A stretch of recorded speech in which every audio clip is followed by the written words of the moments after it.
Video like जरूर कर लीजिए और ऐसे वीडियो लगातार फ्री में पाने के लिए चैनल को तुरंत सब्सक्राइब कर लीजिए और बेल आइकन को जरूर टैप कर लीजिए ताकि आगे भी सारे वीडियो आपको मिलते रहे। यूट्यूब में फॉलो करते हैं तो प्लीज ये वाला फ्री टेलीग्राम चैनल जरूर ज्वाइन कर लीजिएगा। सारे नोटिफिकेशन सारे अपडेट यहीं पे आते हैं, ध्यान रखिए। हेलो दोस्तों, आपका स्वागत है यूपीपीएससी बेस्ट ऑनलाइन कोचिंग के इस यूट्यूब चैनल पर। आज की इस क्लास में हम लोग उत्तर प्रदेश से संबंधित कुछ महत्वपूर्ण तथ्यों का डिस्कशन करेंगे। यह क्लास आपके सभी प्रकार के प्रतियोगी परीक्षाओं के लिए समान रूप से उपयोगी है। क्लास शुरू करने से पहले आप लोगों के लिए कुछ जरूरी सूचना। अगर आप टीम के पेड कोर्सेज से जुड़ना चाहते हैं तो यहाँ पर कुछ नंबर से आप इन नंबर पे कॉल करके पेड कोर्स से जुड़ने की प्रक्रिया समझ सकते हैं। इसके अतिरिक्त ये ज्ञान सर का व्हाट्सएप नंबर है, आप यहाँ से व्हाट्सएप के माध्यम से भी जानकारी प्राप्त कर सकते हैं। दोस्तों, इससे पहले की क्लास में हम लोगों ने उत्तर प्रदेश जीके के कुछ बिंदुओं का डिस्कशन कर रखा है। अगर आपने नहीं देखा है तो आप प्ले लिस्ट में जाकर जरूर देखेगा। इस क्लास से आपके प्रतियोगी परीक्षा में 100% क्वेश्चन छपने वाला है, तो आप वीडियो को पूरा अंत तक देखिएगा। इसमें हम लोग महत्वपूर्ण उद्योगों के बारे में, कुछ पर्यटक स्थल के बारे में, साथ में उत्तर प्रदेश में लगने वाले प्रमुख मेले के बारे में डिस्कशन करेंगे। तो चलिए शुरू करते हैं अपने क्लास को। क्लास स्टार्ट करने से पहले वीडियो को लाइक कर दीजिएगा, अपने फ्रेंड्स के साथ शेयर कीजिएगा और चैनल पर अगर पहली बार विजिट किया तो सब्सक्राइब जरूर कीजिएगा। चलिए दोस्तों, यहाँ पर दिया है सबसे बड़ा उद्योग। अगर बात करेंगे उत्तर प्रदेश का सबसे बड़ा उद्योग क्या है, तो उत्तर प्रदेश का सबसे बड़ा उद्योग है हथकरघा उद्योग। कृषि के बाद सर्वाधिक रोजगार देने वाला उद्योग। देखिए, अगर उत्तर प्रदेश के प्रमुख उद्योग की बात करेंगे तो कृषि है ना, लेकिन कृषि के बाद अगर सबसे ज्यादा उद्योग अगर आपको मिल रहा है तो क्या मिल रहा है? हथकरघा उद्योग से मिल रहा है। इसके बाद यहाँ पर दिया संचालित विशेष आर्थिक क्षेत्र, तो 13 है। ये डेटा कब का है? 31 अक्टूबर 2020 तक का डेटा रखा गया। प्रथम चीनी मिल की स्थापना कब किया गया था? 1903 में। कहाँ किया गया था? प्रतापपुर देवरिया जिले में। ठीक। उत्तर भारत का मैनचेस्टर, तो उत्तर भारत का मैनचेस्टर कानपुर को कहा जाता है। ये आपने कई बार स्टैटिक जीके में क्वेश्चन देखा होगा, है ना। Bharat steel rolling mill Muzaffarnagar में स्थित है। इसके बाद रेल पहिया कारखाना रायबरेली में निर्माणाधीन है अभी, है ना। टाटा मोटर्स ट्रक प्लांट कहां पर है? लखनऊ में। स्कूटर्स इंडिया लिमिटेड, ये भी लखनऊ में स्थित है। इसके बाद देखिएगा इंडियन पॉली फाइबर्स लिमिटेड, ये बाराबंकी में स्थित है दोस्तों। वैद्यनाथ आयुर्वेदिक औषधि फर्म, ये नैनी प्रयागराज में स्थित है। वैद्यनाथ के प्रोडक्ट आपने जरूर देखे होंगे। हिंदुस्तान केबल लिमिटेड, ये भी नैनी में स्थित है। त्रिवेणी स्ट्रक्चरल लिमिटेड, ये भी नैनी में स्थित है।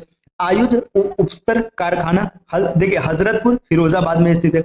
अफीम कारखाना गाजीपुर में स्थित है ना। यूरिया उर्वरक कारखाना इफ्को की जो बात करेंगे, ये आमला बरेली में स्थित है। इफ्को का उर्वरक अगर आप किसान समुदाय से तो आपने जरूर देखा होगा। भारत हैवी इलेक्ट्रिकल लिमिटेड, देखिए झांसी में, वाराणसी में, जगदीशपुर अमेठी में। ठीक। चलिए जगदीशपुर की बात करेंगे। इतिहास में आप एक और जगदीशपुर सुनते हैं, है ना, तो वो अलग चीज है। 1857 की क्रांति से जो जगदीशपुर जुड़ा हुआ है। चलिए दोस्तों आगे बढ़ते हैं। देखिए यहाँ पर दिया औद्योगिक संस्थान। अब अगर औद्योगिक संस्थान की बात करेंगे तो उत्तर प्रदेश औद्योगिक सहकारी संघ यूपी का, जिसका शॉर्ट फॉर्म है, ये कानपुर में स्थित और इसकी स्थापना किया गया था 1952 में। इसके बाद उत्तर प्रदेश वित्तीय निगम की बात करेंगे तो ये भी कानपुर में, स्थापना 1954 में किया गया था। प्रादेशिक औद्योगिकी व पूंजी निवेश निगम, ये देखिए पिकअप इसका शॉर्ट नाम है, ये कहां पर स्थित है? ये भी लखनऊ में स्थित है। राज्य औद्योगिक विकास निगम लिमिटेड, ये भी कानपुर में, स्थापना 1961 में। दोस्तों ये सब चीज याद रखिएगा, यहाँ पे आपको मैचिंग के लिए मिल सकते हैं। उत्तर प्रदेश लघु उद्योग निगम लिमिटेड, ये भी कानपुर में स्थित है। उत्तर प्रदेश निर्यात निगम लिमिटेड लखनऊ में, 1966 में इसकी स्थापना की गई है। राज्य चर्म विकास एवं विपणन लिमिटेड, ये आगरा में स्थित है, 1974 में स्थापना किया गया। उत्तर प्रदेश इलेक्ट्रॉनिक्स निगम लिमिटेड, ये लखनऊ में स्थित है, 1974 में इसकी स्थापना की गई है। चलिए और आगे बढ़ते हैं। देखिए यहाँ पर अगले स्लाइड पर क्या इंफॉर्मेशन दिया गया, यहाँ पर औद्योगिक विकास प्राधिकरण। अगर औद्योगिक विकास प्राधिकरण की बात करेंगे, नवीन ओखला औद्योगिक विकास प्राधिकरण गौतम बुद्ध नगर में है। देखिए यहाँ पे जिसको कि नोएडा कहा जाता है ना, नवीन ओखला औद्योगिक विकास प्राधिकरण गौतम बुद्ध नगर। देखिए गोरखपुर औद्योगिक विकास प्राधिकरण, जिसको कि गीडा कहते हैं, ये गोरखपुर में। देखिए सतहरिया औद्योगिक विकास प्राधिकरण सीडा, जिसको कि जौनपुर, ये जौनपुर में स्थित है।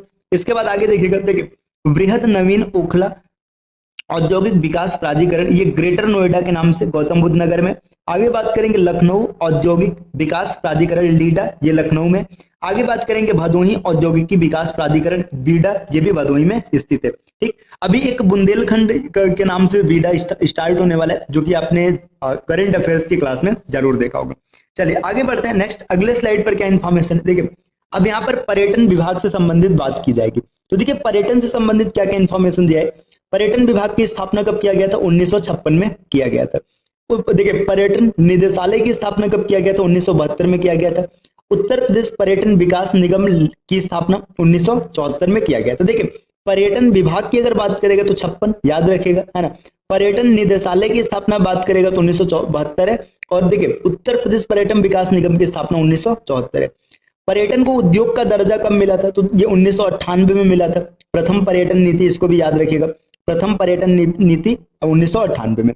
उत्तर प्रदेश नई पर्यटन नीति 2018 में बनी, तो 2018 में नई पर्यटन नीति बनी, है ना। बस इसको सीधा सीधा याद रखिएगा, जब पर्यटन का दर्जा मिला था उद्योग को, मतलब पर्यटन को उद्योग का दर्जा मिला था, उसके 20 साल बाद क्या उत्तर प्रदेश नई पर्यटन नीति बनी 2018 में। उत्तर प्रदेश हेरिटेज पार्क की बात करेंगे, देखिए यहाँ पे 3 जगह दिए, आगरा, लखनऊ और वाराणसी। देखिए उत्तर प्रदेश हेरिटेज आर्क की अगर बात करेंगे तो भारत में आगरा से लखनऊ और वाराणसी तक फैला हुआ एक त्रिभुज नेटवर्क है जो 700 किमी के क्षेत्र को कवर करता है। देखिए हेरिटेज आर्क मतलब यहाँ पे देखिए आगरा, लखनऊ, वाराणसी, ऐसे तीनों को मिक्स करके ऐसे त्रिभुजाकार आकृति में बना है और 700 किलोमीटर का क्षेत्र कवर करता है ना। ये ऐसा नहीं कि आप ऐसे मान के चलेगा आगरा, लखनऊ, वाराणसी, बस आपको दिखाने के लिए ऐसे बना है। देखिए उत्तर प्रदेश, देखिए पर्यटन संबंधी पेइंग गेस्ट योजना 1994 में इसकी शुरुआत हुई है।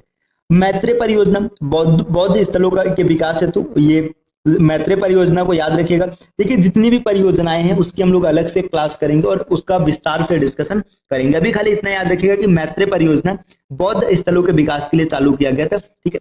यूनेस्को की विश्व धरोहर सूची में शामिल स्मारक, ताजमहल को 1983 में शामिल किया गया, आगरा का किला 1983 में शामिल किया गया, फतेहपुर सिकरी 1986 में शामिल किया गया और कुंभ मेला को 2017 में शामिल किया गया। यूनेस्को का जो विश्व धरोहर स्थल है इसमें उत्तर प्रदेश से आपको ये प्रसिद्ध जो जगह को शामिल किया गया, यहाँ पर इसका वर्णन है। देखिए माननीय कांसीराम पर्यटन प्रबंध संस्थान चिन्हट लखनऊ में है। इसके बाद देखिए अब बात करेंगे हेरिटेज आर्क एवं संबंधित स्थल। अब हेरिटेज आर्क कहाँ पर है और उससे संबंधित स्थल क्या क्या है तो इसकी बात करते हैं। देखिए यहाँ पर दिया गया 3 हेरिटेज आर्क है का, एक आगरा में है, एक लखनऊ में और एक वाराणसी में। आगरा, लखनऊ, वाराणसी कहने का मतलब है कि पूरा एक त्रिभुजाकार क्षेत्र बनेगा जिसमें 700 किमी का दायरा आएगा। आगरा से बात करेंगे, देखिए Agra, Fatehpur Sikri, Chambal sanctuary, Barsana, Bateshwar, Etawah lion safari, Gokul, Nandgaon, Mathura, Vrindavan, इसको याद रखिएगा। इसके बाद लखनऊ में देखिए लखनऊ, अयोध्या, विठूर, है ना, देवासरी, दुधवा, कतरनिया घाट, वन्य पशु प्रेक्षक, नैमिषारण्य, नवाबगंज, पक्षी अभयारण्य, है ना। तो इतनी चीजों को याद रखिएगा। वाराणसी की बात करेंगे तो वाराणसी, सारनाथ, विंध्याचल, सोनभद्र, चुनार, कुशीनगर, कपिलवस्तु और श्रीवस्ती। तो ये 3 हेरिटेज आर्क है, इसको आप जरूर याद रखिएगा। कई बार ऐसे भी क्वेश्चन बन सकते हैं कि हेरिटेज आर्क कौन सा है या कौन सा नहीं है। अब चलिए अब और आगे बढ़ते हैं। यहाँ पे देखिए प्रमुख सांस्कृतिक अकादमी और संगीत संस्थान और इसके स्थापना वर्ष की बात करेंगे। तो संगीत संस्थान से अक्सर आपको क्वेश्चन देखने के लिए मिलते हैं। राज्य ललित कला अकादमी की स्थापना लखनऊ में किया गया था 1962 में, है ना। तो बस इतना याद रखिएगा कि ये कहां पर स्थित और स्थापना वर्ष क्या। उत्तर प्रदेश संगीत नाटक अकादमी, देखिए लखनऊ 1969 में, पूर्व नाम उत्तर प्रदेश संगीत नाट्य भारती था 1963 तक, है ना। भारतेंदु नाट्य अकादमी लखनऊ में है ना। इसके बाद राष्ट्रीय कथक संस्थान, ये भी लखनऊ में। जनजाति एवं लोक कला संस्कृति लखनऊ में। कला एवं शिल्प महाविद्यालय, ये भी लखनऊ में। देखिए यहाँ पर इतनी स्टार्ट में आपने जितना देखा है सब लखनऊ में। भारतीय कला भवन, ये कहां पर है, वाराणसी में, तो इसको याद रखिएगा, भारतीय कला भवन वाराणसी में, है ना। देखिए इसके बाद यहाँ पे देखिए उत्तर प्रदेश चलचित्र निगम की स्थापना 1975 में किया गया। इसके बाद और आगे अगर बढ़ेंगे, देखिए यहाँ पर यही इंफॉर्मेशन है तो साथ में यहीं पे समझ लीजिए। देखिए आगे देखिए क्या दिया, मोतीलाल नेहरू बाल संग्रहालय लखनऊ में, है ना। उत्तर प्रदेश राजकीय अभिलेखागार प्रयागराज 1947 में, है ना। इसके बाद सर्वाधिक मेले कहां पर लगते हैं तो मथुरा में लगते हैं, इसको याद रखिएगा। कुषाण एवं गुप्त युगीन सांस्कृतिक एकमात्र संग्रहालय मथुरा में, है ना। बटेश्वर मेला आगरा में, है ना। इसके बाद सुलहकुल उत्सव, ये भी आगरा में। चरकुला नृत्य, ये भी आगरा में, है ना। तबला एवं सितार के आविष्कारक कौन है, अमीर खुसरो है ना। अयोध्या शोध संस्थान अयोध्या में स्थित है। उत्तर प्रदेश जैन विद्या शोध संस्थान लखनऊ में। देखिए इसमें जितनी चीजें लखनऊ में है ना, इसको याद करने का आसान तरीका क्या है, जो जो जो अलग जगह है, जैसे यहाँ पे भारतीय कला भवन, इसको याद रख लीजिएगा वाराणसी में, है ना। इसके बाद इस प्रयागराज को याद रखिएगा, मथुरा को याद रखिएगा, 4-5 याद कर लीजिएगा, बाकी सबको सीधा सीधा समझ लेना। इसके बाद अगर कुछ पढ़ रहा है तो सब कहाँ पर है, लखनऊ में। चलिए दोस्तों आते हैं अगले स्लाइड पर। अगले स्लाइड पर क्या इन्फॉर्मेशन दिया गया, देखिए शिक्षा से संबंधित कौन कौन से विभाग की स्थापना किया गया इसकी बात की जा रही है। देखिए राज्य शैक्षिक अनुसंधान एवं प्रशिक्षण परिषद 1981 में इसकी स्थापना किया गया था। उत्तर प्रदेश बेसिक शिक्षा परिषद 1972 में बनाया, है ना। उत्तर प्रदेश अनुसंधान परिषद 1989 में बनाया। Doctor Ambedkar institute of technology for handicap Kanpur में 1997 में इसकी स्थापना किया गया। हृदय रोग संस्थान एवं जेके कैंसर संस्थान, ये भी कानपुर में है ना। उत्तर प्रदेश ग्रामीण आयुर्विज्ञान एवं अनुसंधान सैफई इटावा में 2005 में खोला गया। उत्तर प्रदेश भाषा निगम 1958 में बना है ना। उत्तर प्रदेश में कितनी भाषाओं को राजकीय भाषा का दर्जा प्राप्त है, इसको कमेंट करके जरूर बताइएगा। ठीक, चलिए यहाँ पर मैंने 2 लिख दिया, मतलब ये कमेंट करना था 2 है। अब ये 2 कौन कौन से भाषा ये बताइएगा, और दूसरी भाषा को कब इसका दर्जा दिया गया था। उत्तर प्रदेश संस्कृत संस्थान 1976 में, उत्तर प्रदेश हिंदी संस्थान 1976 में। देखिए संस्कृत संस्थान और हिंदी संस्थान दोनों की स्थापना 1976 में की गई है। उर्दू को द्वितीय राजभाषा घोषित किया गया 1989 में, यहाँ पर जिक्र किया गया। प्रदेश का पहला हिंदी पत्र बनारस अखबार 1945 में। इसके बाद देखिए यहाँ पर है प्रदेश का पहला उर्दू पत्र सरदल अखबार है 1846 में। तो देखिए जो अगर हिंदी पत्र की बात करेंगे तो बनारस अखबार, और उर्दू पत्र की बात करेंगे तो सरदल अखबार, एक 45 में और दूसरा 46 में। चलिए दोस्तों अब आगे आते हैं अगले स्लाइड पर। क्या इन्फॉर्मेशन देखिए यहाँ पर उत्तर प्रदेश में लगने वाले महत्वपूर्ण मेले, तो ये मेले का जिक्र है। यहाँ से 100% आपको क्वेश्चन देखने के लिए पेपर में मिलेंगे।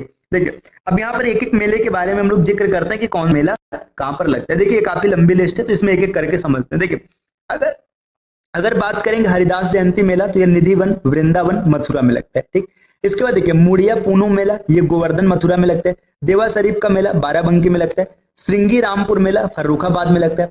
सैयद सलार मेला बहराइच में स्थित है। ढाई घाट मेला शाहजहांपुर में है। फागुन मेला रामपुर है ना। उत्तरायणी मेला बरेली में लगता है। तिगरी मेला ये अमरोहा का है ना। खारी झल्लू कार्तिक मेला बिजनौर का है। देखिए चैत रामनवमी मेला या कार्तिक परिक्रमा मेला अयोध्या धाम में लगता है। परिक्रमा मेला नैमिषारण्य या सीतापुर में लगता है। गोला गोकर्णनाथ मेला ये खीरी में लगता है। बल सुंदरी देवी मेला सहारनपुर में। इसके बाद यहाँ देखिएगा गोविंद साहब मेला ये अम्बेडकर नगर का है। खिचड़ी मेला गोरखपुर में लगते है। रामायण मेला अयोध्या धाम चित्रकूट। देखिए रामायण का नाम आ गया तो भाई प्रभु श्री राम से जुड़े तथ्य, तो अयोध्या होगा चित्रकूट होगा। ठीक है आगे देखते हैं सोरो मेला ये कासगंज में। झूला मेला ये मथुरा अयोध्या धाम है। द्रुपद मेला वृंदावन और वाराणसी में। विंध्याचल देवी मेला है ना। विंध्याचल मंदिर कहाँ पर है, मिर्जापुर में, तो मेला भी कहाँ पर लगेगा, मिर्जापुर में। देवछठ मेला दाऊजी मथुरा में लगते हैं। उत्तर प्रदेश में सर्वाधिक मेला कहाँ पर लगता है, मथुरा में, अभी हम लोगों ने पहले देखा था। और सबसे कम मेले कहाँ पर लगते हैं, तो पीलीभीत में। ये भी याद रखिएगा उत्तर प्रदेश में सबसे कम मेला लगता है पीलीभीत में। महाकुंभ मेला इसको विश्व का सबसे बड़ा मेला मानते हैं। प्रत्येक 12 वर्ष में लगता है प्रयागराज, जिसका पूर्व नाम इलाहाबाद था। ककोरा मेला की बात करेंगे तो बदायूं में है। रामनगरिया मेला गंगा घाट फर्रुखाबाद में लगता है। बटेश्वर मेला ये पशु मेला है आगरा में लगता है। चलिए दोस्तों और आगे बढ़ते हैं। देखिए यहाँ पर और आगे क्या इन्फॉर्मेशन दिया गया। अब देखिए यहाँ पर ये बल सुंदरी तक हम लोगों ने देख लिया था। कालिंजरा मेला बांदा में है ना। कजली मेला चरखारी मेला या चरखारी का गोवर्धन नाथ जू मेला ये महोबा में लगता है। देवी पाटन बलरामपुर में है ना। इसके बाद श्रावणी मेला संकिसा फर्रुखाबाद में। देखिए ददरी मेला जिसको पशु मेला कहते हैं, ददरी मेला भारत का दूसरा सबसे बड़ा पशु मेला, इसको याद रखिएगा है ना। ये बलिया में लगता है। काम्पिल्य मेला फर्रुखाबाद में। सरगना मेला सरधना मेरठ में है ना। नौचंडी मेला ये कहाँ पर लगता है, ये मेरठ में लगता है। देखिए चैत में 1 महीने तक लगा रहता है, इसको याद रखिएगा। चलिए दोस्तों आगे बढ़ते हैं नेक्स्ट। देखिए यहाँ पर क्या है, देवछठ श्रावणी या जन्माष्टमी मथुरा। देखिए जन्माष्टमी की बात आ गया तो मथुरा में होगा। नवरात्रि ये आगरा में लगता है, कैलाश मेला है ना। नक्कटैया मेला ये चेतगंज वाराणसी में लगता है। आगे देखिए रथ यात्रा मेला ये भी वाराणसी में है ना। शाकंबरी देवी मेला सहारनपुर में। सिकरी मेला मोदी नगर गाजियाबाद में। बसंत गंगा मेला ये गढ़ मुक्तेश्वर हापुड़ में लगता है। कंस वध मेला हमीरपुर में लगता है। कंस मेला मथुरा व फतेहपुर सिकरी में। मकनपुर मेला ये कानपुर में लगते हैं। दोस्तों ये प्रमुख मेला रहे है ना। अब इसके बाद हम लोग महोत्सव और इससे जुड़े संस्थान की चर्चा अगले क्लास में करेंगे। तो चलिए दोस्तों मिलते हैं आपसे अगले क्लास में कुछ नए कॉन्सेप्ट के साथ। तब तक के लिए नमस्कार।